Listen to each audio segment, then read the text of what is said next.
Hello everyone, and thank you again for joining us at Plant a Gardener. Today I'm going to show you one of my favorite hacks. It's really simple. When you go to a store or a restaurant and you get a soft drink, don't throw away the cup. You can easily build yourself a portable greenhouse, a small greenhouse to start your seeds.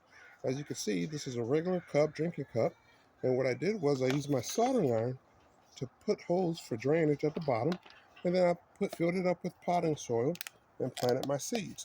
What I'm growing in here is Thai chili peppers. And as you can see, after a few weeks, this is what you get. And it's protected from the elements because it's in your own portable greenhouse. If you like this hack, don't forget to like and subscribe and hit the notification button for future videos. Once again, thank you for hanging out in our garden. Thank you for hanging out with us in our garden. Don't forget to click and subscribe so you can watch our upcoming videos. Join us again at the Green Thumbers Playground.